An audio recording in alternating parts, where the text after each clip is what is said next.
thewellnesscouch.com, streaming wellness into your lives. You're listening to A Quirky Journey, the Healthy Family Podcast with your hosts Jo Whitten and Fuad Kasab.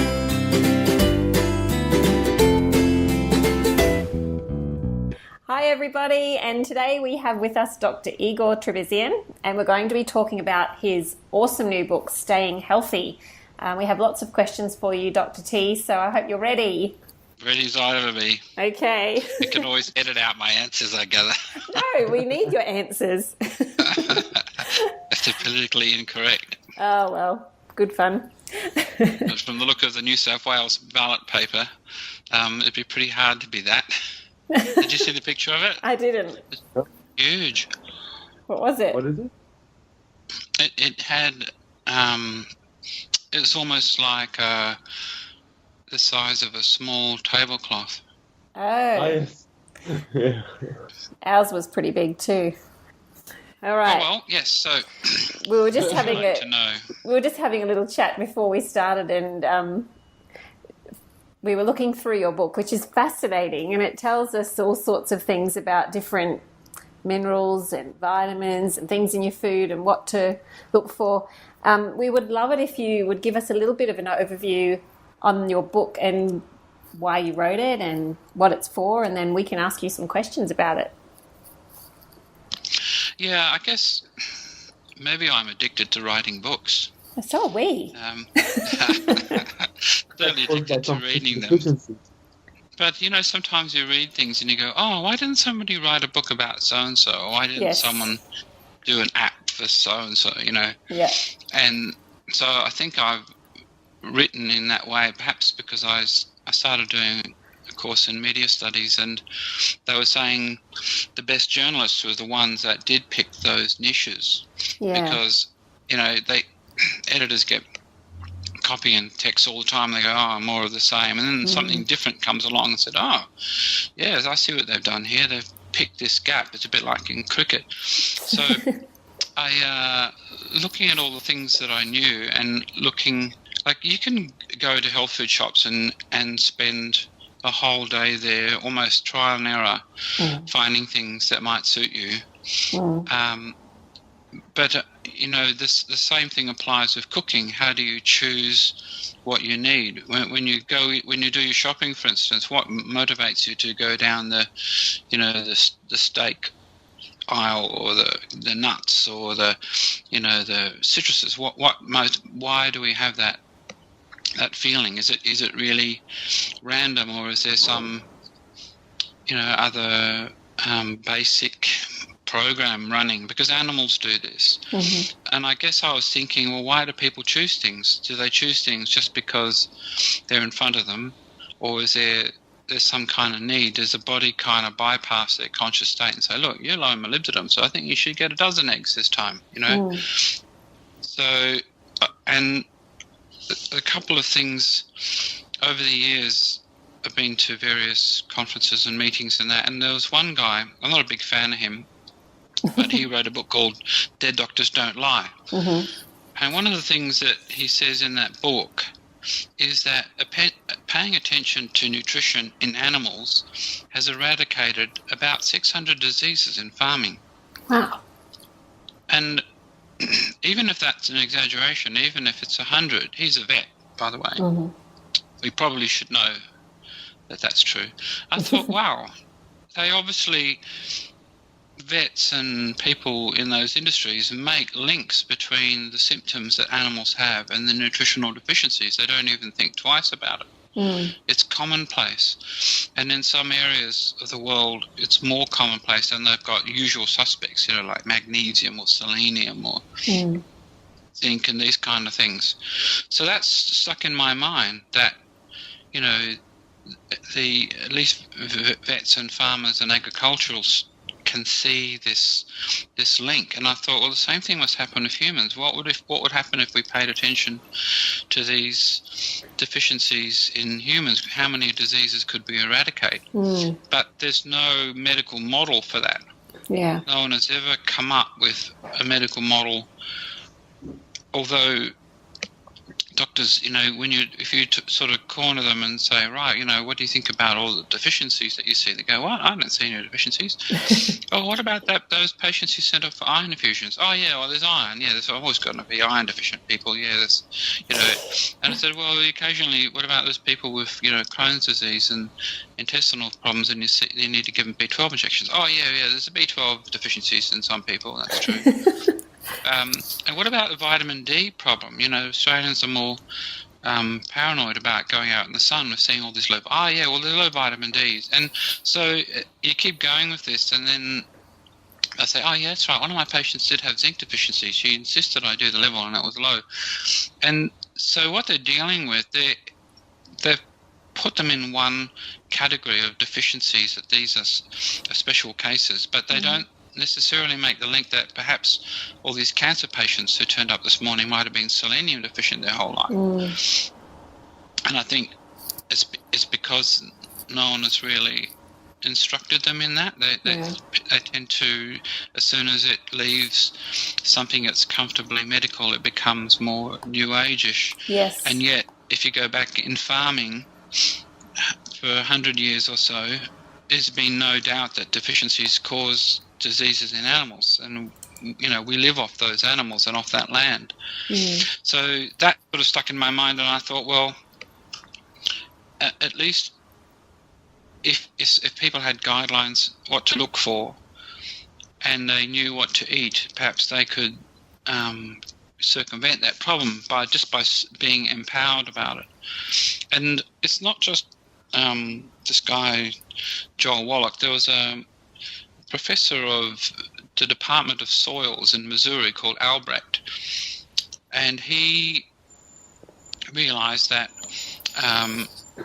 if you got the base cations in the soil right, sodium, potassium, calcium, magnesium, the health of the animals would improve and the health of the community that was living off that land would improve. So he wasn't some new age hippie from California. He was a professor of a university, and he was the director of the Department of Soils in Missouri. And many of the farmers learnt to analyze their soils based on his work. And it was, validated. And he was very scathing of NPK fertilizers, the nitrogen, potassium, and phosphorus fertilizers. He said, you're not fixing the problem long term using these fertilizers, because they've been around quite a long time. He died in 1974, so if he was scathing about NPK fertilizers before his death, you can see that we've still been using them way after his death. So all things were weighing on my mind. How do you we should open the door for people to recognize deficiency states, because there's obvious ones, and then there's what they call marginal deficiencies, where people are prone to getting certain deficiencies. I suppose iron in a menstruating female is a bit like that, isn't it? Like if your ferritin's on the borderline, you have a heavy period, you've gone from a marginal deficiency to an obvious one. Zinc is like that as well. When you get stressed or a child goes through a growth spurt, the zinc level will fall because it's being utilised for certain processes temporarily, hoping that there's a catch-up plan. And in general, in the book that I've written, there's several sections to it. I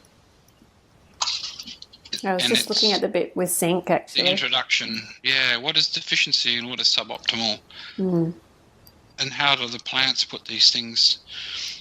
If we could wind back the clock to an era where indigenous people settled, and if they matched the environment, they could survive. If it was too harsh, they couldn't survive. Or maybe over time, there would be a certain type of genetics that would survive in a harsher environment. This type of thing. We've completely overridden that. We've plonked Europeans in an area that technically wouldn't have supported a large European population, because we've been using things like NPK fertilizers and machinery and clearing and monoculture, which have created lots of issues. NPK fertilizers have been, notorious for creating for monoculture industries, and they create pests. So then you've got to have a chemical industry to go with your fertilizer industry. And the only people that benefits are the fertilizer companies. Yeah.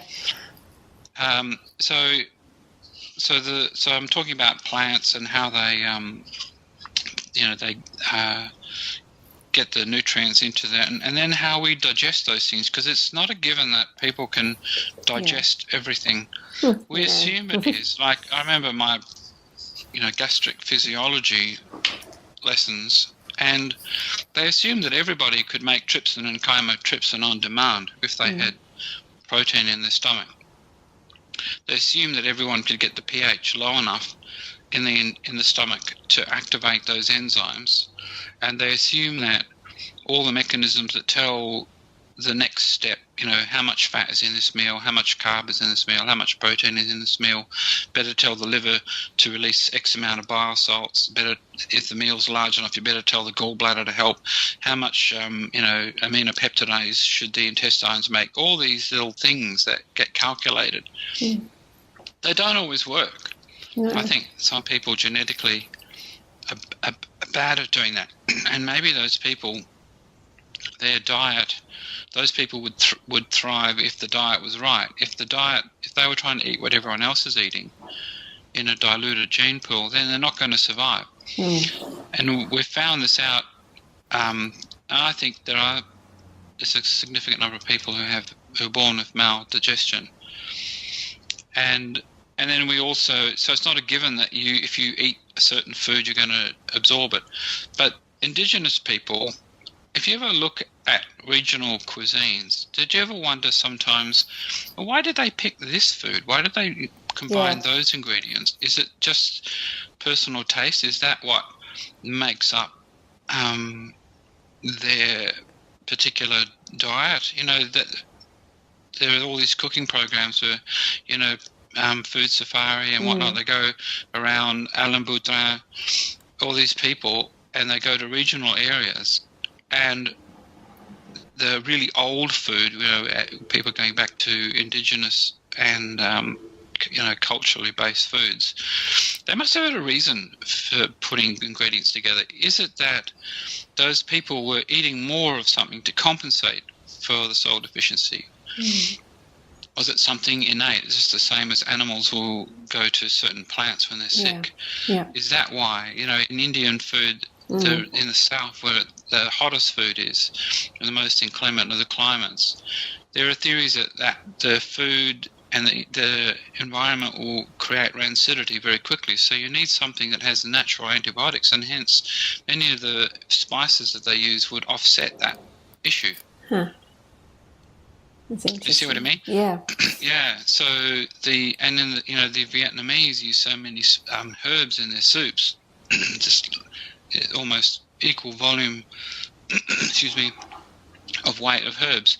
So I think that if you look at indigenous cultures, they tend to maximize their nutrients and minimize their deficiencies by the food that they choose. But here in our Western world, we just eat the same thing. We just eat what's there. Do you know what I mean? Yeah.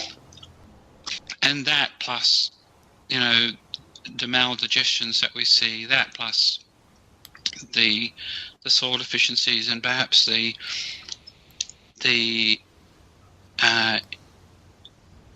incorrect farming practices, or perhaps suboptimal farming practices that create those foods. We've got all these issues. So even just going through a health food shop and finding a supplement might not improve that, because the very reason you can't absorb iron is the reason why you won't absorb the iron supplement.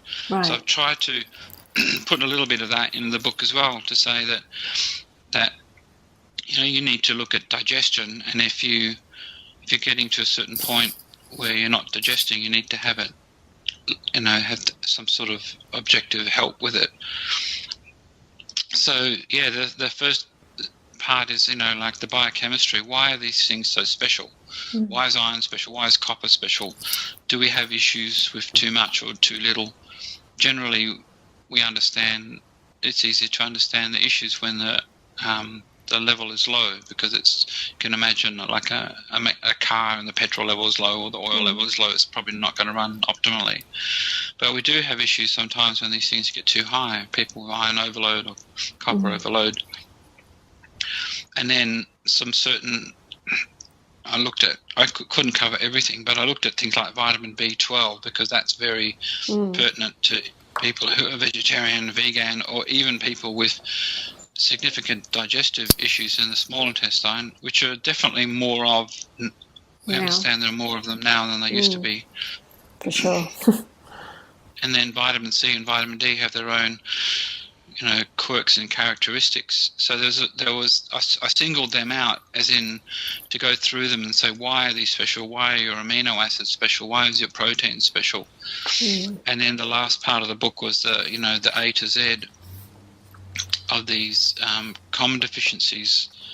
So there's the background, I suppose, of that is the medical doctor who gets to see the symptoms, measure the nutrients, correct the nutrients, see the symptoms improved. I did that for years and years and years to double and triple check that what everyone else was writing was true. Yeah. That if someone had zinc deficiency, their immune system was probably going to be suboptimal somewhere. They'd be more prone to sore throats and upper respiratory tract infections. They'd be more prone to gastroenteritis. And so you would expect then that if you gave zinc to people who are predisposed to that, you would see an improvement in that. And there were studies to show exactly that. So then the next question is, well, why would the zinc be low in these people? Why? And fair enough, you say, well, their dietary intake is poor in zinc. They live in an area where the zinc is low. But maybe they're making it worse by having a lot of grains in their diet, because the phytates in the grains reduce the absorption of zinc. And that isn't just a theory. That is a problem in several countries on this planet, including Mexico, Peru, and Indonesia. And because of their high phytate diets, they have to fortify their food with zinc. Okay. They've already figured it out. No, they didn't have to wait for the epidemic of zinc deficiency. They've already preempted that problem. And it's the same with folate. There are 39 countries in this world that legislate food has to be fortified with folic acid. So when you say they naturally do that in their diet, can you just give an example, like a practical example? Like, for instance, I know in Mexico you have the corn that's soaked in the lime and they make the masa harina, and you have that with the beans. So is that the kind of thing you're talking about? No, it's the government. The government. Okay. I thought you meant naturally. Coming back to that, it's quite interesting, because the high phytate diets will reduce the uptake of zinc from foods in that same meal. And there's a theory. When the first corn plantations were planted in Central America, they were a people called Olmec, and they were originally seafarers who came on shore, and then realized that they could grow corn 3 or 4 times a year. So they stopped doing the seafaring thing and started doing corn. They also started to make these balls from the rubber plants, and they've got some of these balls are 4,500 years old. Wow. And this became the ball game of Mesoamerica, which had various incarnations, including up to the Aztecs. And that their whole, I suppose, infrastructure was based on corn, which is not a complete protein, and also is relatively high in phytates. You get to a stage where if you have generations living on that, you're going to see evidence of zinc deficiencies, and that's one of the things that they thought why the Aztecs practiced cannibalism was to get the protein and the zinc that they were missing from the food chain as a result of that massive monoculture of corn. Sure, they had rabbits and eagles and various other things that they ate, but as your population increases, you reduce your food chain you reduce your natural food chain that would balance your corn only diet. And so they had a whole industry of eating their their prisoners. Wow. It was amazing. And, they all, if you read about it from their spiritual thing was that the gods' foods should be humans, so they weren't going to sacrifice themselves. They would sacrifice prisoners, and they had these whole military campaign tactics not to kill too many of their enemy, just to really to get the terms of surrender, so that they could keep this food chain going. Wow. And their captains and generals would capture their prisoners and keep them and fatten them up on their tortillas, and then they would sacrifice them, and then they would bring back the bodies and share the food with all of their house, as it were. Wow. So why go to all that trouble? And they were on a high corn diet, which had begun a few thousand years before by the Olmec. So I think there are compensations. The other ingredients that you choose do influence the absorption, and over time it just becomes cultural, becomes a regional oddity. But in those countries, Peru, Indonesia and Mexico, the government legislates that there be zinc in the flour that's made from corn, corn flour, because not everyone grows. When you get to a certain size of population, you stop growing corn yourself, and you're reliant on somebody else to grow it. Yeah, it's interesting, isn't it? Very. Yeah. Where would the zinc that they'd be fortifying the food come from? Because, I've seen when people say this is iron fortified, I've seen videos where people will sort of grind down the cornflakes and then use a magnet, and all these iron particles will come up. So is the source of zinc that they put in... That needs to go on Mythbusters.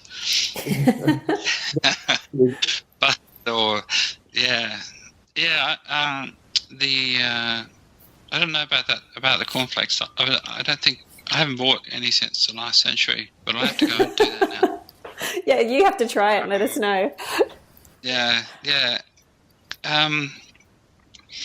I'm not sure. I guess it would depend on what country we're talking about. With the fortified foods, however, my real question is, when you fortify food with these additions into it, like you add your zinc or your iron or whatever, that doesn't seem like it would be the same as actually eating it from... No, it wouldn't be.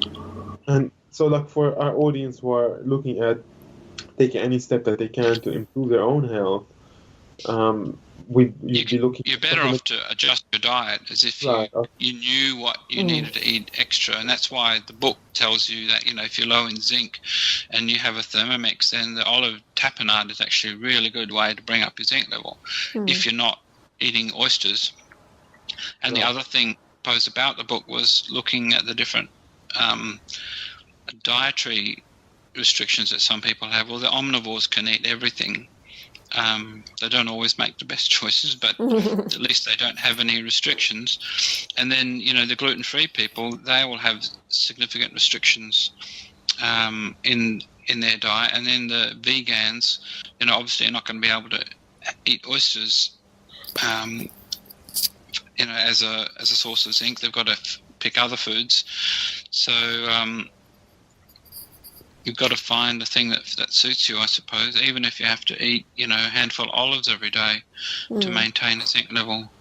But there would be countries where they would. Yeah. So olives... Is olive oil...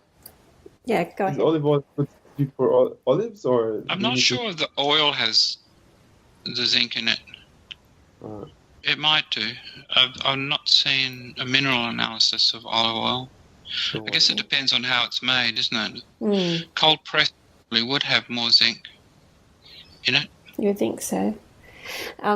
We've actually had a few questions from vegetarians and vegans wanting to know some of these things, because obviously with the diet that I do, we're working on healing the gut, and we're working on being able to absorb more of these minerals and vitamins through our food and getting them in through food more than through supplements.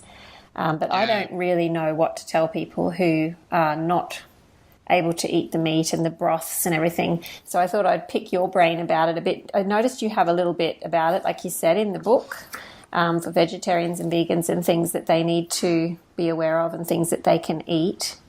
Can I just quickly ask you, have you got some tips for them on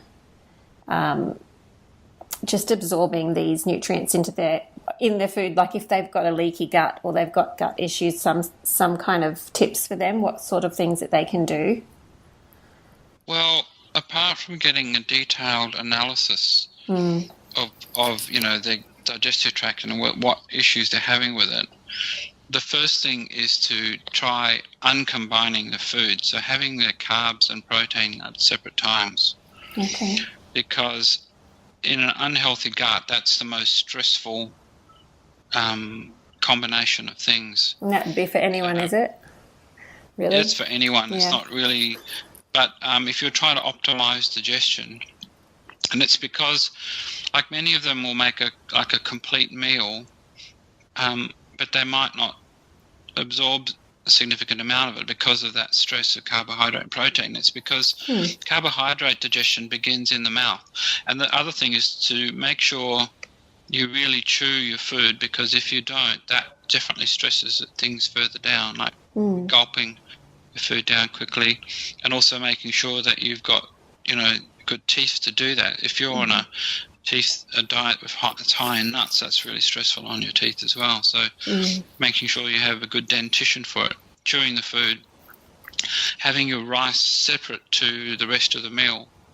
I know that probably sounds crazy, but if you're trying to heal the gut, then that might be something you could do at least at the beginning because the worst thing is to half digest the food in a person with leaky gut, and then those peptide fragments, the half or quarter digested proteins, slip through those gaps, and then create immune reactions, or even damage the intestine themselves. They create an immunological reaction locally.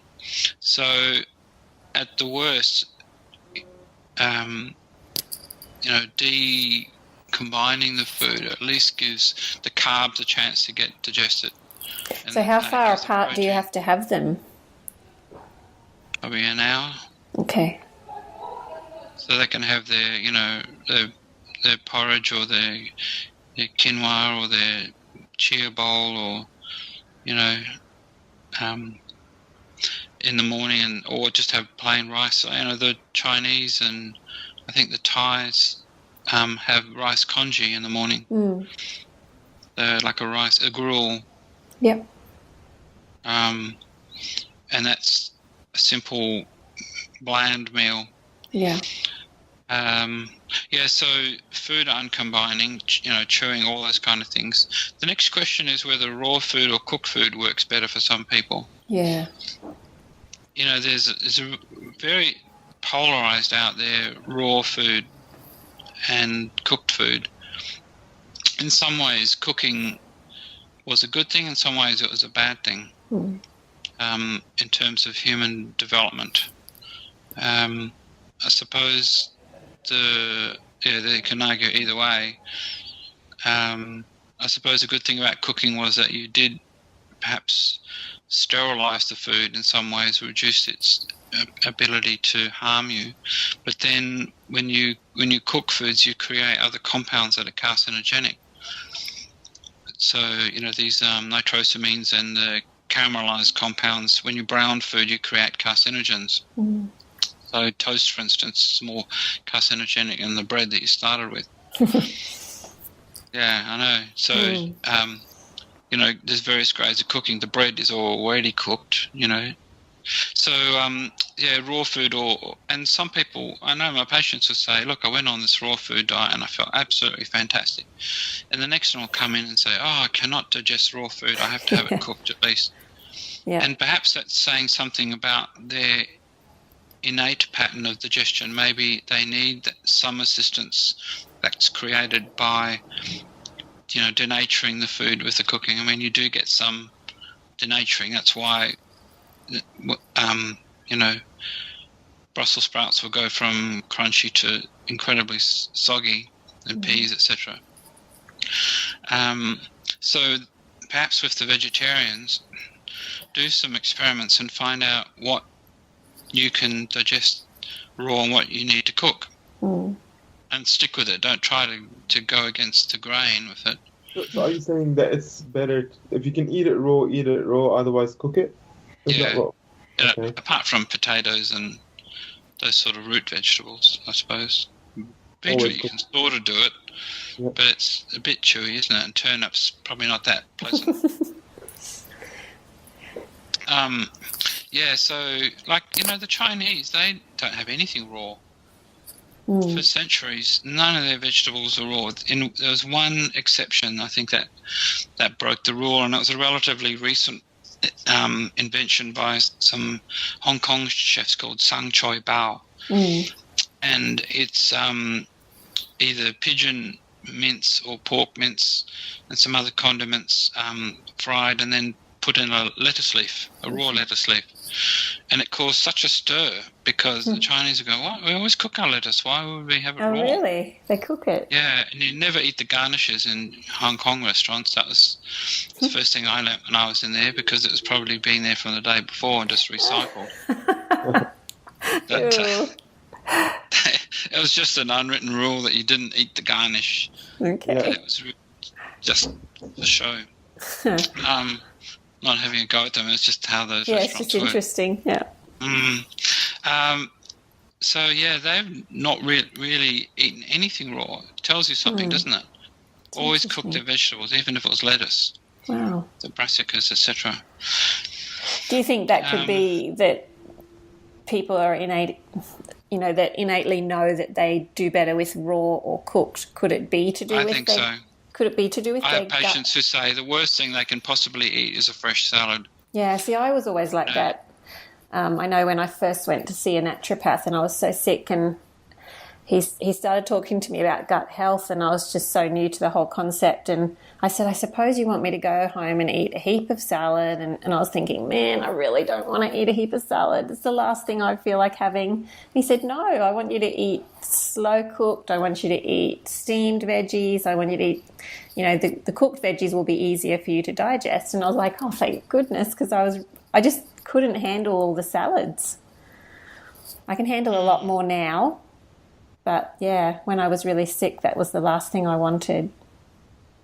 Dr. T, with regards to like eating things like vegetables and digestion, like I come from a culture where, for instance, we braise a lot of our vegetables. We do have a lot of raw vegetables and a lot of salads like that, and a lot of fermented What vegetables in particular?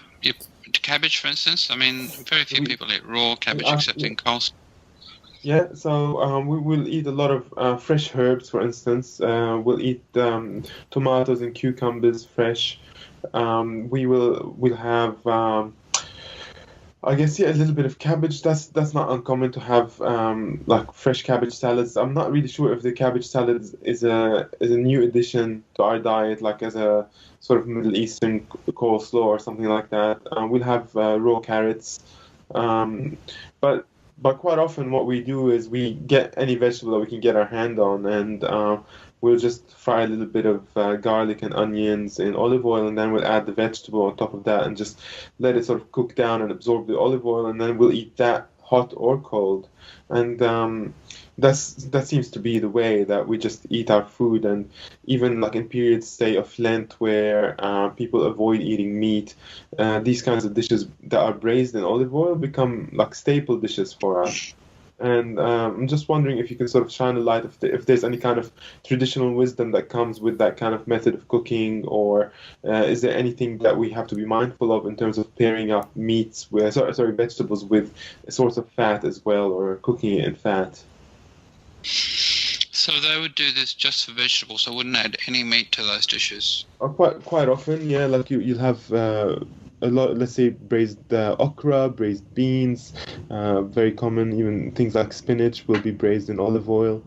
Silver beet is braised in olive oil. That's all very common in my culture. Yeah, and they'd eat that. That would be like Lenten food, or when meatless Fridays, or most Christians of the country sort of avoid eating meat on a Friday, and they will rely on those dishes. And otherwise would be a side dish? So yeah, other like those, yeah, you can consider it a side dish. I mean, we don't really discriminate. We don't have like the idea of main and side and things like that. I mean, it's food. But yeah, so you will have like a really large plate of that, and the whole family would eat it. And that Well, would you'd be have several dishes on the table, wouldn't you? And people would just gravitate to the one that they liked. So it would be, they wouldn't be. It's not like in, a French meal where the whole thing is put in front of you, and so everyone knows what you're eating or not eating by the end of the meal. With those sort of communal meals, you pick what you like or what you think will be suitable for you. Yeah, I would say that they're trying to find the least common multiple in the whole thing. If all the food is raw and it's served like that, then people who can't digest raw food will starve, basically. So they're giving a mixture of foods, aren't they? There's various grades of cooking a cabbage, from, leaving it intact to, having all the leaves separate and that, and how mushy it gets. To the point where it falls apart, like a really slow cooked over hours. So they're sort of in the middle there, aren't they? Braising is in the middle. So the cabbage has been denatured somewhat because it's floppy, and it's absorbed the oil and the other spices that are in there. That's right. I'd It say gets to a point where most of the water has gone, but it still retains some kind of texture, and it's not completely falling apart. And like from what I've read is that there's something about having fat-soluble vitamins in these vegetables that, and when you add the olive oil, it allows for the absorption of those vitamins more readily. Is that myth? no. It's probably true. I'm not sure. Yeah, it's probably true because the oil will mix together. Two oils mixed together, so you've got a whole lot of things going on there. Right. I would that the cooking of that is to improve its digestibility. It's making it digestible, taking it from an extreme of raw to somewhere in the middle, so that the average person in that group will be able to eat it and digest it. And so we do that like for flavor. So I think that you can't really eat raw okra or green beans. No. Yeah. Some people fry the okra. The Nepalese do a dish That's like how that. we always did. It was always fried. Crumbs and fried. Southern America. How do you eat your vegetables, Doctor? Do you cook them, or are you a raw person? Depends on the vegetable. I do like salads. I do like that. But in winter, I'm roast vegetable. Yeah. So you go more with the root vegetables in winter, and then you go more with the greens in summer? Or if I'm doing soups, I'll just, slow cook them. Yeah. Pressure cook them, or do them, in the Thermomix slowly, depending on the texture that you want. How much texture do you want left in a soup?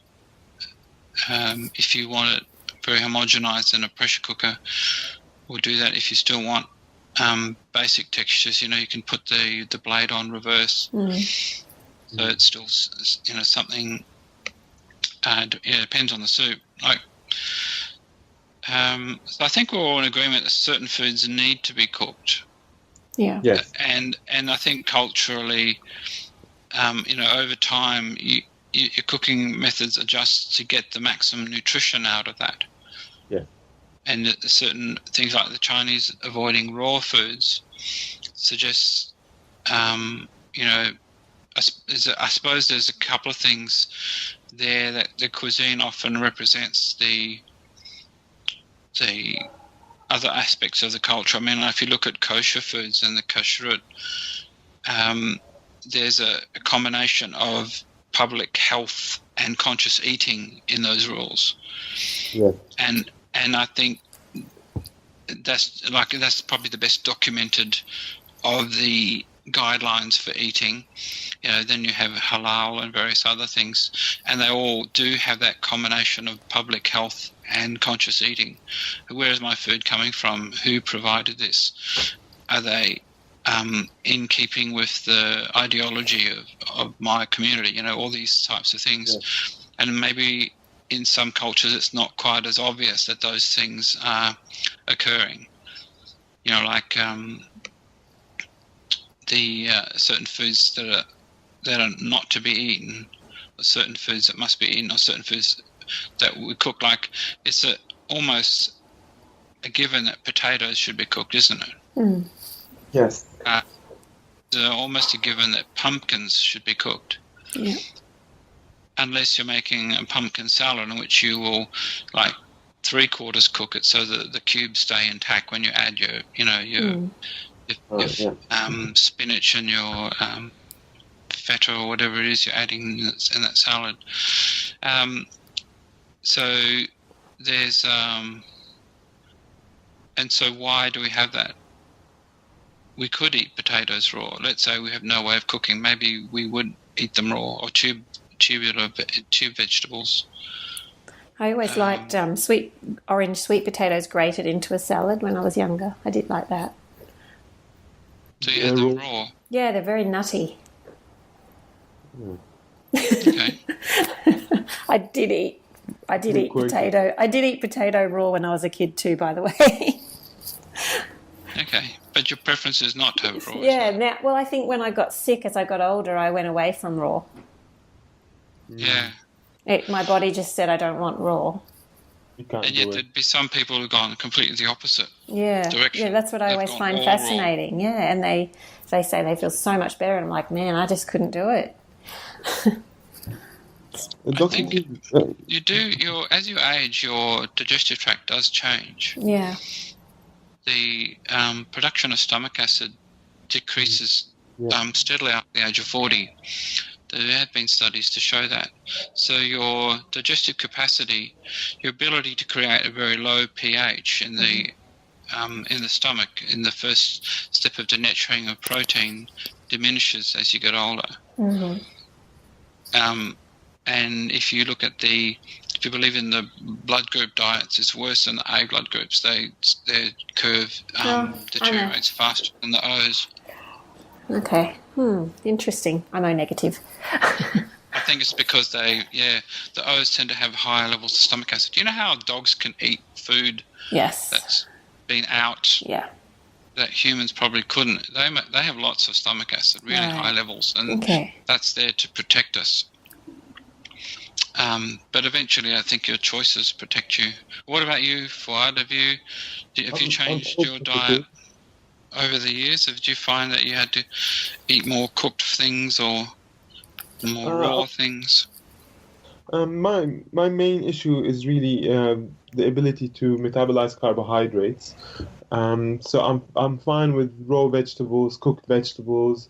I'm fine with eating any amount of fat, any amount of meat. I actually crave it and I love eating it. But when I have carbohydrates, that's when fogginess comes back. I just can't metabolize it. I'm probably still insulin resistant to a certain degree, even though I've lost 30 kilos. It's probably still something that I struggle to deal with. But I haven't really noticed any kind of appetite change towards like raw or cooked or anything like that. There is a gene called the AMY gene that does code for whether people can digest carbohydrates effectively or not. Right. AMY. Yeah, you can do that from, like you can do the other gene tests from the smears of the inside of the mouth. Okay. But dietitians don't use those tests. Gastroenterologists don't use those tests. Mainstream don't use those tests, and yet there's research there that genetically some people really have this problem. If you can find the gene for it, we're just scratching the surface of that. I mean, there are 30,000 human genes, and there's some places that will do the whole genome. There are places in China that will do it.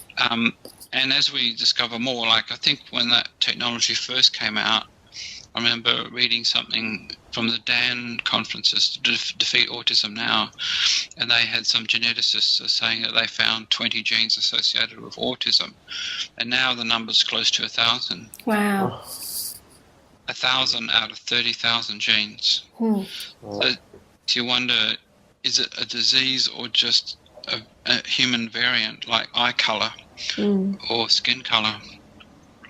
So yeah, there are, and I think that as we go, we'll find that there are genes that determine how many parietal cells that you have per square centimetre in your stomach. These are the ones that make the stomach acid. And there's going to be some people genetically who have very low levels, and perhaps those people are better off on cooked food, and those people who have high levels, and perhaps those people are better off on raw food. There's a lot of work there. Yeah. Can I just sorry, you go.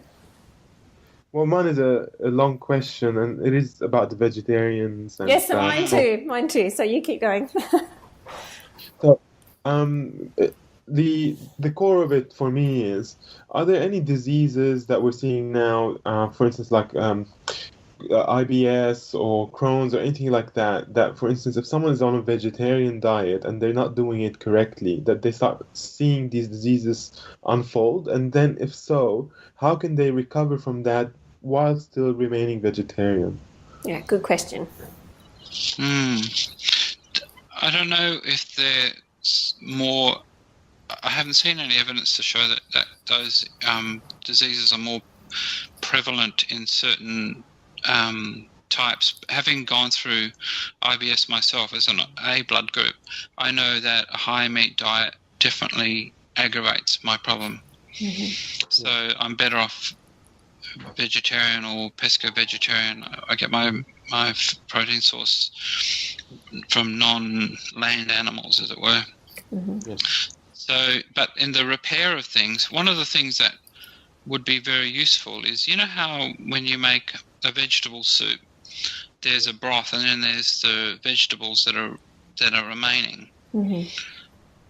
Try, for instance, if you make those sort of soups in a Thermomix, you can easily pour off the broth, drink it, and see whether that sits well with you for then and the next few hours overnight.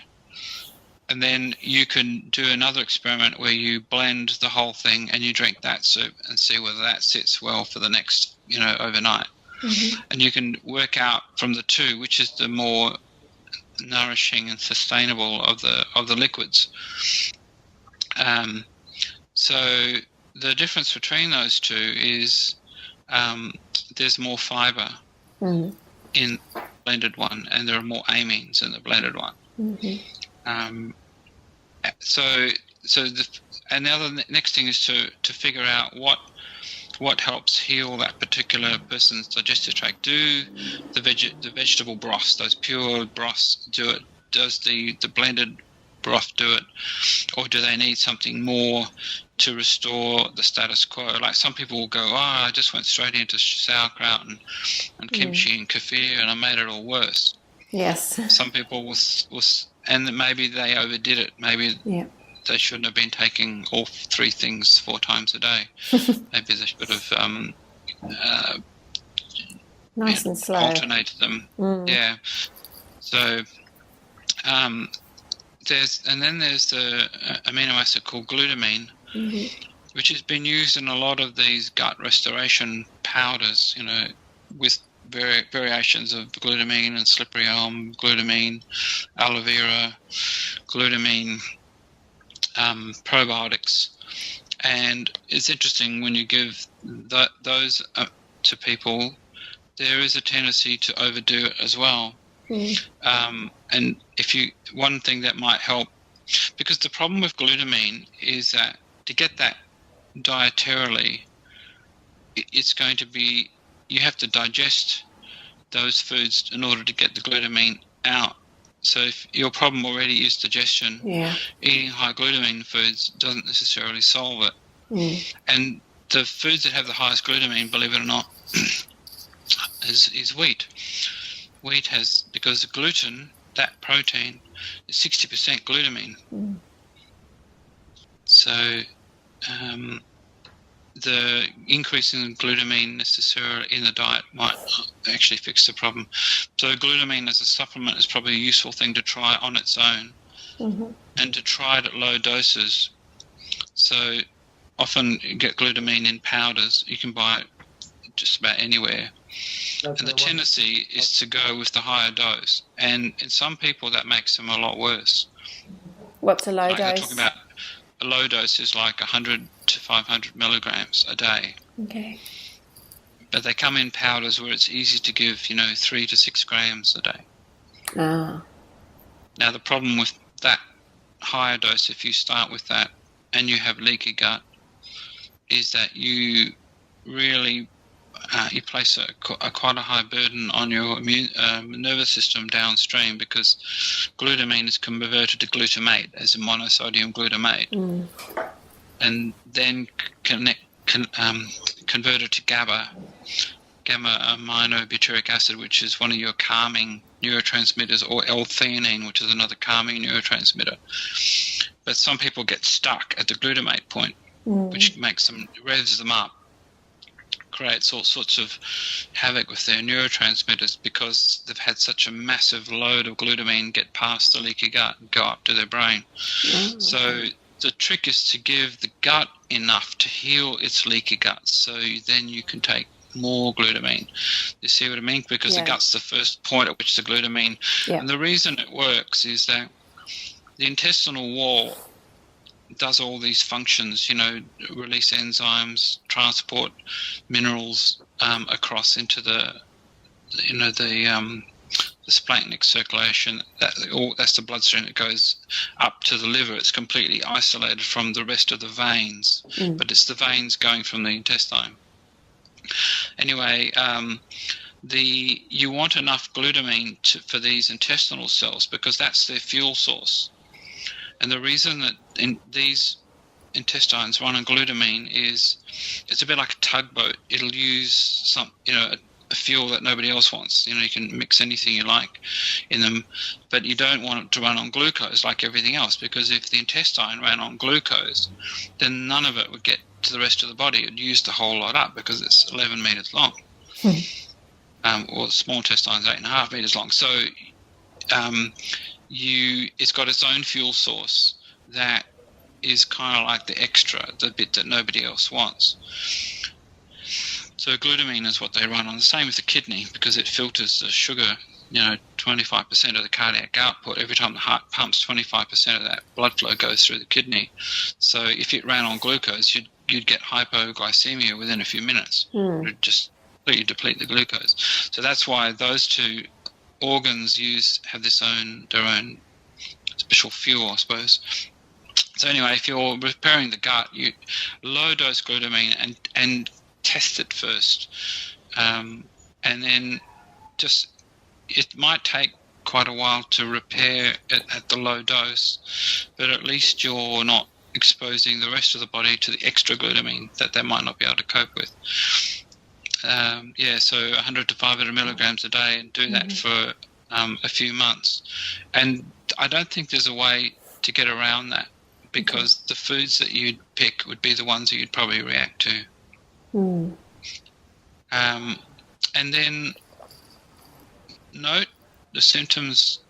Keeping a food diary is a pain, really, but it does help sometimes to figure things out. But always, when you're trying to analyze it, always think of the bigger picture, rather than did that meal cause me a problem, or was it the 3 meals in the 24 hours that caused the problem? So for instance, the salicylates are like that.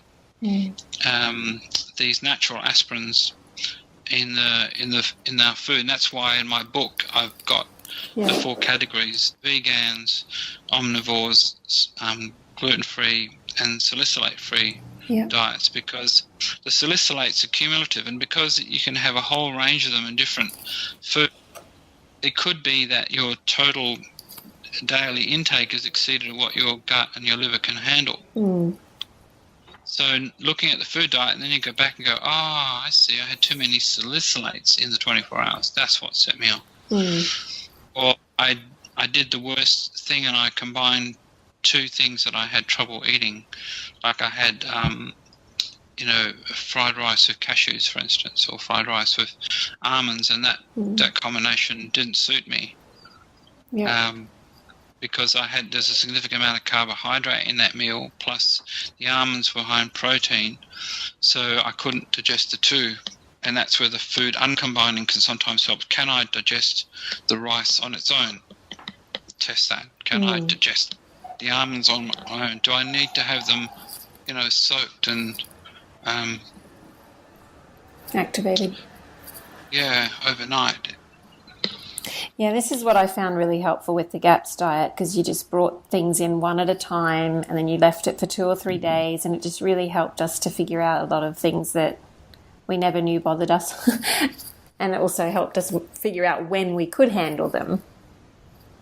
The GAPS is a bit like trial and error in a lot of ways. It's like whether raw food works better than, cooked food.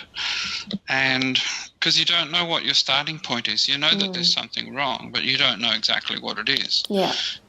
And in some ways, that embarking on something like that for such long term, if it's not,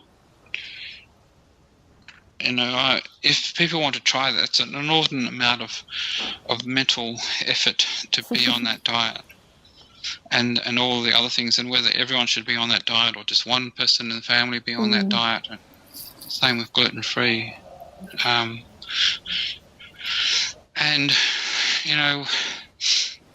I've read the book The Second Brain and the GAPS diet, because The Second Brain was the precursor to that. It's written by somebody else. Mm-hmm. And you can see the wisdom of it, although what really needs to happen, I suppose, is to do a comprehensive digestive stool analysis first. Just because some people, if you've got overgrowth of particular bacteria in there, Klebsiella and Citrobacter and some of these, I don't think the GAPS diet will solve that. The worst stool sample I ever saw was someone who had done GAPS for 2 years prior to it. So they didn't get a lot of value from that because they didn't know what the starting point, they didn't know how bad the starting point was. Whereas yeast, probably, if your problem was high yeast, which is much less frequent than I ever thought. Okay. I know a lot of people go, oh, you got yeast, you got Candida, etc., but the reality is, from both the bioscreen and the NutriPath stool sample test, very few people have yeast as an issue. Okay. Very few, 5-10%, maybe not even that. The issues were something else. So the considering how long it would take, if you worked out how much is a GAPS diet going to cost me over a year, might as well get the tests. $370 or whatever they are, $380 for these stool sample tests is actually good value, because you might not do GAPS, at least at the start, if you find that you had an issue with with these overgrowths of certain bacteria. And in those tests, in the comprehensive stool digestive analyses, you also find out what it is you're not digesting. And there are so many times where you find a patient maldigesting protein. They have a build-up of the residues of non-digested protein, which then fuel the growth of bacteria that shouldn't be there in those numbers. It's like stagnant water and mosquitoes. So the short-term answer may well be to give an antibiotic for the Klebsiella or the Citrobacter. But the long-term thing would be to improve their protein digestion, even if you have to give them enzymes for a while. Sometimes that might be because they were low in zinc for a long time, and so we know that people who are low in zinc do have issues of protein digestion. You do see a build-up of undigested protein in their intestinal, stock, as it were. So then that will come back, to zinc. If you get their zinc levels right, and they still have trouble with protein digestion, could it be that they are genetically prone to that problem? And I think some people are. Or has something happened to them that has changed it. And when I look back at all the really serious patients who had, more than irritable bowel, they were going on to inflammatory bowel disease. They had issues like gastroparesis, where their stomach just wouldn't empty on demand from the nervous system, the vagus nerve. Mm-hmm. Almost all of them had glandular fever prior to that. Epstein-Barr causes a lot more trouble in the intestinal tract than what we realise. It's notorious for causing hepatitis and enlargement of the spleen. Yeah. If you've got someone who really had glandular fever, you don't press on their spleen very hard when you're examining them, because you can rupture it. Wow. There's these rules. Yeah, that's right. So it's a systemic disorder. It's not just a sore throat in the glands. And I do have a question for you about, I don't know if this is the right time to ask it, but someone did ask me if I could ask you how, because you had chronic fatigue, didn't you? Yeah. And she was saying that they had glandular fever and then chronic fatigue, and what did you do to recover? What helps?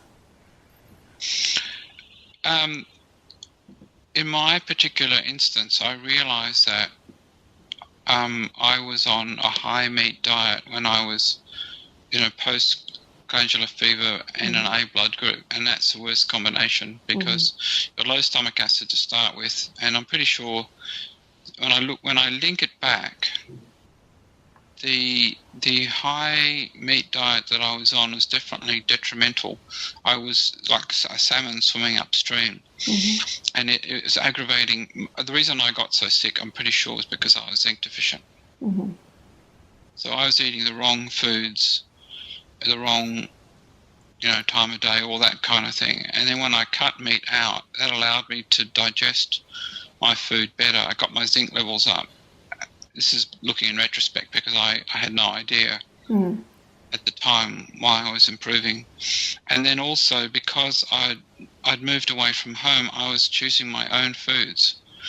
And I think when you do your own shopping and your own cooking, even though I was 17, you start to make choices that are more pertinent to yourself, and not just that's what the family's going to eat tonight. So I think perhaps inadvertently I improved the problem without realising what I'd done. So as I built up my zinc levels, I started to improve, because when you've got that problem, you tend to you get very run down very quickly, and you tend to catch what's going around. And so other things like getting enough sleep, that was important, and choosing your own food in your own time frame. Those things happened, and that's how I came out of it, I think. Do you think people should have a certain test done to figure out what the foods are that they should choose, to help them with choosing foods if they don't know? It's a hard question, because you're seeing the effect of your problem, and everyone turns it around to say that is the cause of your problem. Okay. Like if you find that you're not digesting, wheat and dairy, is that really the cause of your problem? If you're making immunoglobulins to those things, is that the cause of it, or is that the consequence of your problem? And I think the tendency is that everyone says that that's the cause of your problem. So if you stay off those things, you'll be fine for life. Yeah. But I think there has to be further analysis of that. Could they be the consequences of it? I guess it's really funny, because a few months ago I went to a town called Mullumbimby just to see what the place was like, and I had lunch with one of the GPs there, and we were talking about diets and things, and he's very much into this. Wasn't Oscar, was it? Yeah. I love Oscar. Yeah. He's great. We were talking about meat and reactions to that, and he said, I can't have red meat because I react to it. And he said it's to do with a tick bite. And I said, is that the alpha galactose? That's the Lone Star tick syndrome. Remember we were talking about that in the podcast? Yeah. Yeah, and he looked at me like, wow, how the hell did you know something like that? Because that's sort of more an American disease. Yeah. But what happened is that he can't eat certain foods that have this alpha galactose. And it's because normally that sugar should never, ever, ever, ever, ever, ever enter the bloodstream because it's a known immunostimulant.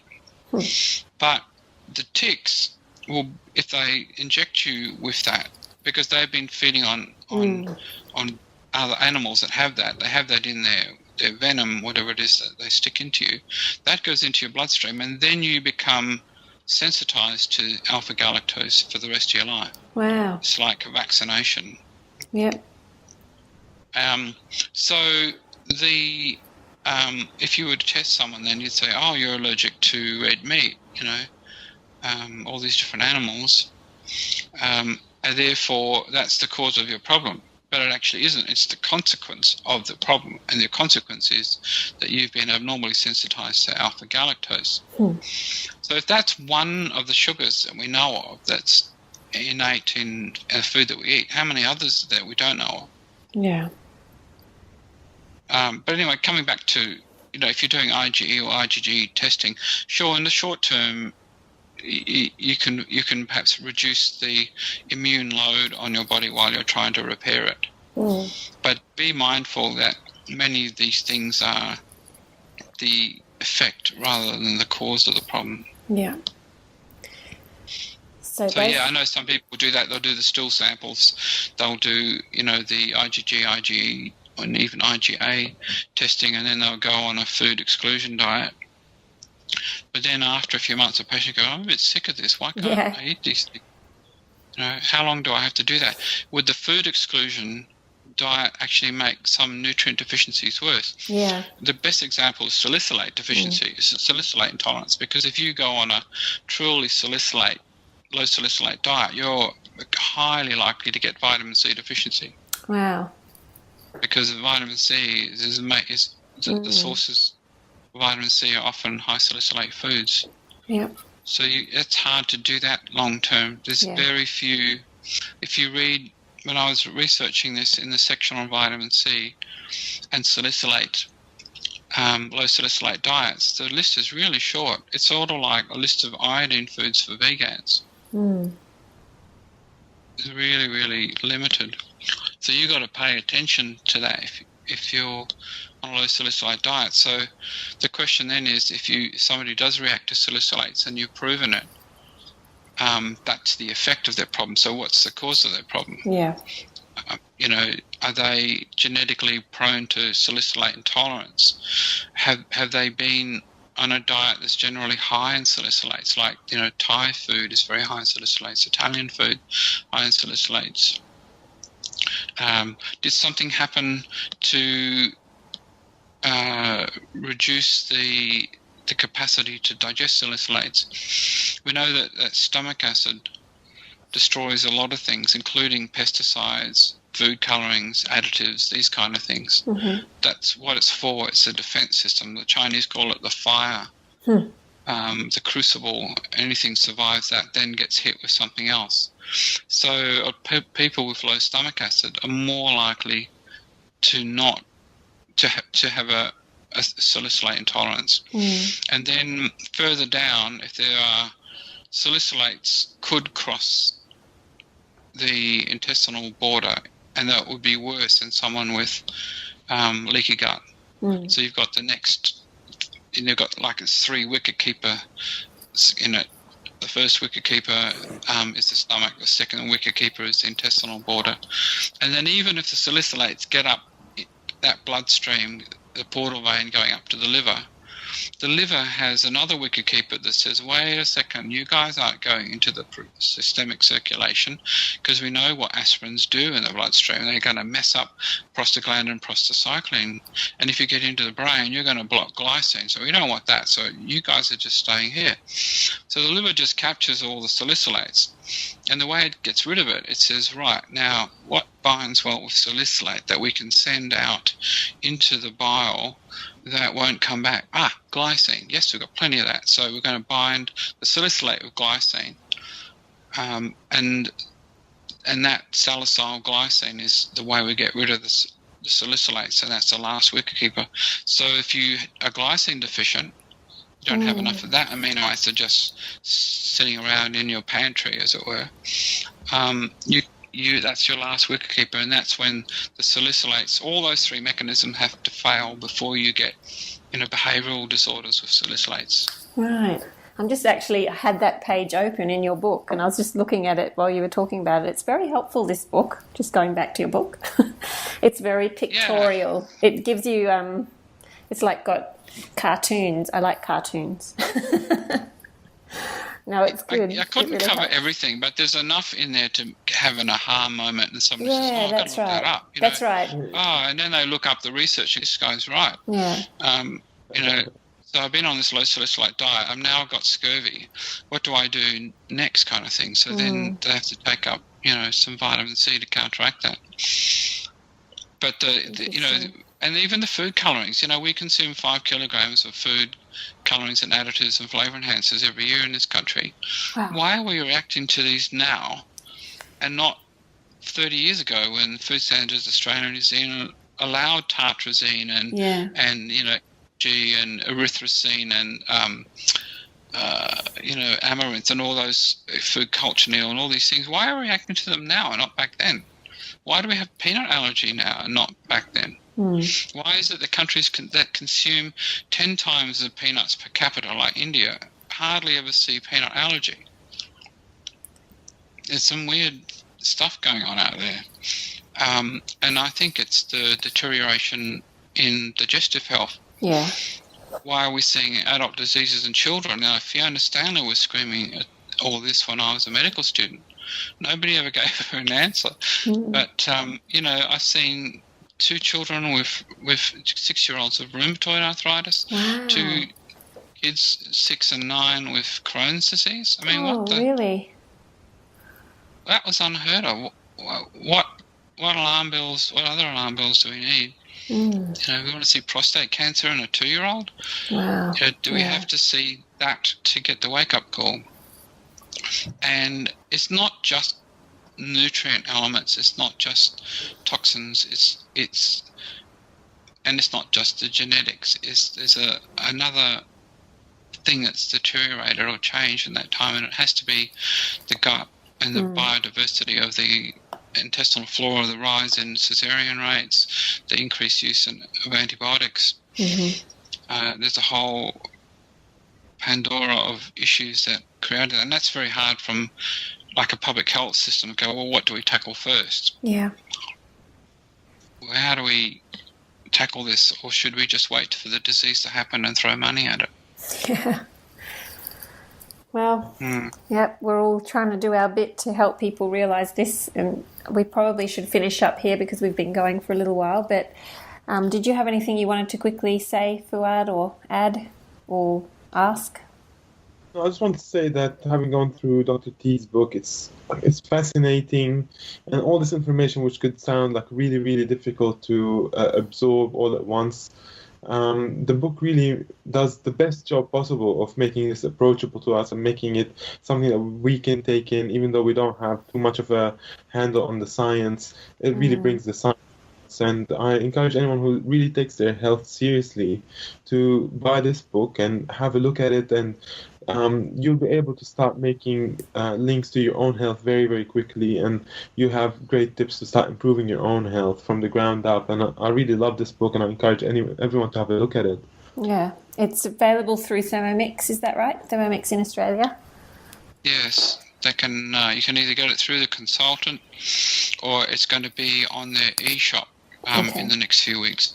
Cool. So, and for those of you with a Thermomix, it also has suggestions for different recipes to use for the different minerals and vitamins and things that you are trying to increase in your diet. So that's really practical. It's great. Yeah, you don't have to have a Thermomix to get something out of this book, but if you do, it does have suggestions. It does link in with the recipe books. It was really just to get people thinking You can use that. So various levels of understanding from just simply, right, well, we're going to get more. I've read somewhere we're low in selenium, we're going to get more in our meals from now on. So you could just say, that's my resource.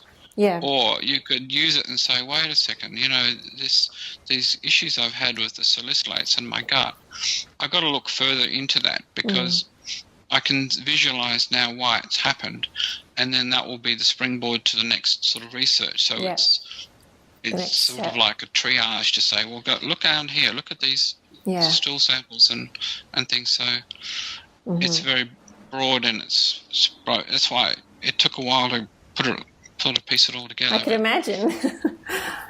Yeah, it would have. That's very well done. It's beautiful. Thank you for your praises. Yeah, it's good. Well, thank you so much for answering questions for us. As usual, we end up with 100 more, but we better stop. We'll have to. We keep saying every time we have you on, we're like, we're going to have to get you back because we have more questions. But can you just let people know where they can find you? If they go to your website, you've got some information on there? Yeah, in terms of like general stuff, really, the Nutrition Review Service website has got like basically what I do now. That's and your practice. What's the link to that? It's just nutritionreviewservice.com.au. Okay, that's good. Yeah. And otherwise, really and you've got your books, your Kindle ebooks on there, haven't you? No, they I haven't got. They may be on the link. The Point Walter Pharmacy has all my books, including the links to the Kindle books. Okay. Well, you can go on Amazon, can't you? You can also search on Amazon. You can go straight to Amazon and get the three books that way. And then there's Staying Healthy is through Thermomix. Yeah. That's the latest one. Okay. Well, I'll put some links on the article anyway so people can find them. And if anyone has any more questions of where to find Dr. Igor's work, just ask on the Facebook pages, Quirky Cooking or Quirky Cooking Chat Group. And Fuad's page is the food blog. Oh, sorry, you use the Fuad Kasab now, don't you? I got mixed up. FoodBlog.com good. The foodblog.com.au is good too. Yeah.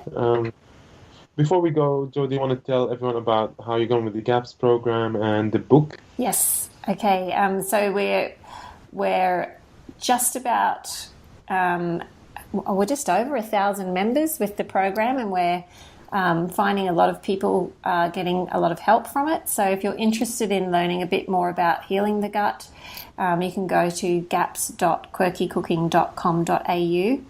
And then we also have a cookbook that we're working on, Fuad and I, and that is just about, well, very soon, in a month, it'll be ready for pre-ordering. So that's on the 1st of July, actually. Yeah. We're pre-order. So keep your eyes peeled. We'll be sharing across social media when the book is ready for pre-purchasing. Yeah. And we'll be offering free shipping for anyone who orders during the pre-sales period, and we'll also be giving a 10% discount if you order 10 or more books. So that's in addition to free shipping. So it's a really good deal, and it helps us a lot to get this book going and to make it the best book we can possibly make it as well. So your support would be greatly appreciated. And if you're wondering what kind of book it is, it's the kind of foods that we've found have really healed our families and just delicious, healthy meals. So I think everyone will love it. There'll be something for everyone. All right. Well, thank you so much, Dr. Igor. We so love having you on the show. It's always very interesting, and we always learn heaps. So thank you so much. Thank you for having me. Thanks, Dr. T. And we'll talk to you again soon. Okay. Thanks, everybody, and we'll see you on the next podcast. This has been a production of TheWellnessCouch.com. Check us out on Facebook and join in the conversation on Facebook.com/TheWellnessCouch. Subscribe to each show on iTunes and check us out on Twitter. The Wellness Couch, streaming wellness into your lives. Whilst the Wellness Couch presenter endeavor to provide accurate and helpful information to their listeners, these podcasts cannot take into account individual circumstances and are not intended to be a substitute for health and medical advice from a qualified health professional. You should always seek the advice of a qualified health professional before acting on any of the information provided by any of the Wellness Couch podcasts.